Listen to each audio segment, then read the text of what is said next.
মানুষের মধ্যে কোনো কি থাকে না?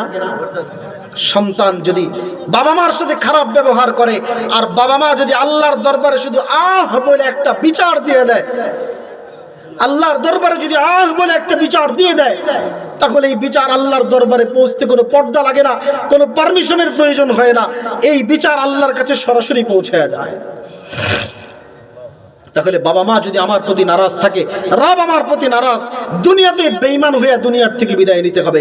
হায় পর্দার অন্তরালের মা বোনদেরকে লক্ষ্য করে বলবো, দুনিয়ার সামান্য সময়ের আরাম আর আয়েশের জন্য বউয়ের কথায় মাকে জীবনে কষ্ট দিয়েন না। বউয়ের কথায় মাকে জীবনে কষ্ট দিবেন, মা দুনিয়ার থেকে চলে যাবে, হাজারো কান্নাকাটি করে তখন আর মাকে খুঁজে পাওয়া যাবে না। মায়ের মনটাকে আপনি খুশি করবেন, এটা আর পারবেন না। এই জন্য আজকে বউয়ের কথায় দুনিয়ার সামান্য আরাম আয়েশের জন্য মায়ের মনে কষ্ট দিবেন। প্রয়োজনে বউকে বুঝাবেন যে মা দুনিয়াতে থাকবে কয়দিন, মা চলে গেলে তো সংসারে তুমি আর আমি, তাহলে মায়ের এই সামান্য কষ্ট কিছুদিনের জন্য সহ্য করে নাও না। কারণ একদিন তুমিও তো মা হবা, একদিন তুমিও তো শাশুড়ি হবা। যখন যেদিন তুমি শাশুড়ি হবা, তোমার পুত্রবধূ যদি তোমার সাথে খারাপ ব্যবহার করে, তখন তোমার কাছে কেমন লাগবে?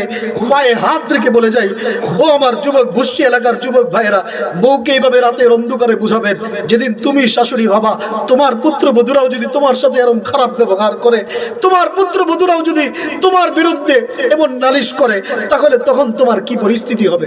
তোমার কাছে কেমন লাগবে? এই জন্য মা বোনদেরকে বলবো, কখনো শাশুড়ির মনে কষ্ট দিবেন না। সন্তানদেরকে বলবো, বউয়ের কথায় মায়ের মনে কখনো কষ্ট দিবেন না। হ্যাঁ, স্ত্রীর হক আলাদা, মায়ের হক আলাদা। স্ত্রীর হক মাকে দেয়া যাবে না, মায়ের হক স্ত্রীকে দেয়া যাবে না, কারণ ইসলাম হক আলাদা রাখছে। তবে কিছুদিনের জন্য হলো স্ত্রীকে বুঝায়া এইভাবে তৈরি করা যে হ্যাঁ, কষ্ট কিছুদিনের জন্য করো। মায়ের দোয়াটা যদি নিয়ে নিতে পারো, মা তো দুনিয়ার থেকে বিদায় নিবে, কিছুদিন পরে চলে যাবে, মায়ের দোয়াটা যদি নিয়ে নিতে পারো, তাহলে এই দোয়াই তো বাকি পুরা জীবন চলার জন্য তোমার পাথেয় হয়ে যাবে। কি বলেন? যার ঘরে 70 বছরের মা আছে, 60 বছরের মা আছে, বউকে একটু বোঝান না, মা বাঁচলে আর কয় বছর? 10 বছর বাঁচবে। এই 10 বছর কষ্ট করে যদি তুমি দোয়া নিয়ে নিতে পারো, তোমার তো আরো 50 বছর রয়ে গেছে। আল্লাহ যদি হায়াত দেয়, পুরো 50 বছর যদি তুমি সুখে থাকতে চাও, 10টা বছর একটু কষ্ট করো না। এভাবে বোঝানো যায় না? বাবা মায়ের মনে কষ্ট দিয়ে কখনো কেউ দুনিয়াতে সফল হতে পারে নাই। আমি মনে করি এটা, কোন ব্যক্তি যদি দুনিয়াতে ধন সম্পদের দিক থেকে বড় হতে চায়, সম্মানের দিক থেকে বড় হতে চায়, দুনিয়ার যশ খ্যাতির দিক থেকে বড় হতে চায়, সে দুনিয়ার পিছনে যশ খ্যাতির পিছনে না দৌড়াইয়া আগে নিজের বাবা মাকে খুশি করুক। বাবা মাকে যদি খুশি করে, আল্লাহ তার উপর খুশি হবে, দুনিয়াতেও তার ধন সম্পদ বাড়াইয়া দিবে, আখিরাতেও তার ইজ্জত বাড়াইয়া দিবে। তাহলে সন্তান হিসাবে পিতামাতার সাথে কখনো খারাপ ব্যবহার করা যাবে? কয়টা হক বললাম বেঁচে থাকতে? 7টার মধ্যে কয়টা আলোচনা হইল? 6টা। 7ম নম্বর, পিতামাতার সাথে প্রতিনিয়ত যোগাযোগের ব্যবস্থা করা, প্রতিনিয়ত বাবা মায়ের খোঁজ খবর নেয়া, প্রতিনিয়ত বাবা মায়ের কি করা? খোঁজ খবর নেয়া। বাবা মায়ের খোঁজ খবর নিয়ে সন্তান হিসাবে বাবা মায়ের সাথে খোঁজ খবর নিয়ে নিয়ে বাবা মায়ের দোয়া নেয়া।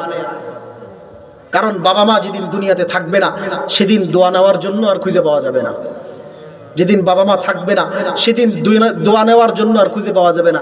পুত্রবধূ যারা আছে, যারা এই এলাকার বউ হিসেবে আছেন, তাদের কাছেও, মা বোনদের কাছে আমার আবদার, আপনি আপনার শাশুড়ির দোয়া যেমন নেবেন, আপনার নিজের মায়ের দোয়াটাও তাদের খোঁজখবর নিয়ে নিয়ে নেবেন। যেমন বাবা মায়ের হক আছে, শ্বশুর শাশুড়িও তো স্ত্রীর মা হিসেবে হক আছে না নাই? এই জন্য তাদেরও খোঁজ খবর নেয়া। আপনি শুধু আপনার নিজের বাবা মার খবর নিলেন, নিজের শ্বশুর শাশুড়ির খবর রাখলেন না, তাদের দিকে গেলেন না, না সেটা না। দোনোটার মধ্যেই ব্যালেন্স ঠিক করা চাই। একজনের কথায় আরেকজনের হক নষ্ট করা, আরেকজনের কথায় একজনের হক নষ্ট করা, এটা বোকামি ছাড়া আর কিছু নয়। প্রত্যেকের হক আলাদা আলাদা আছে, ইসলাম প্রত্যেককে আলাদা আলাদা হক দিয়েছে। তাহলে পিতামাতা জীবিত থাকতে কয় হক? জোরে বলেন, কয় হক? 1 নম্বর, পিতামাতাকে মনে প্রাণে মোহাব্বত করা। 2 নম্বর, পিতামাতাকে শ্রদ্ধা করা। 3 নম্বর, পিতামাতার হুকুম মেনে চলা। 4 নম্বর, পিতামাতার খিদমত করা। 5 নম্বর, পিতামাতার প্রয়োজন পূরণ করা। 6 নম্বর, পিতামাতার এবিলিটি অনুযায়ী পিতামাতাকে অতিরিক্ত আরাম আয়েশের ব্যবস্থা করে দেওয়া। অতিরিক্ত আরাম আয়েশ বলতে, আপনার সামর্থ্য আছে চার্জার ফ্যান কিনে দেওয়ার গরমের দিনে, আপনি আপনার মায়ের জন্য একটা চার্জার ফ্যান কিনে দেন। আপনার সামর্থ্য আছে, চার্জার ফ্যান আছে, কারেন্ট চলে গেলে আইপিএস নাই, আপনার সামর্থ্য আছে আইপিএস এর ব্যবস্থা করে দেন। গরমের দিন আপনার সামর্থ্য আছে মায়ের জন্য একটা এসির ব্যবস্থা করা, আপনি আইপিএস এর এসির ব্যবস্থা করে দেন। এটা হচ্ছে অতিরিক্ত স্বাচ্ছন্দ্য আরাম আয়েশের ব্যবস্থা করে দেয়া।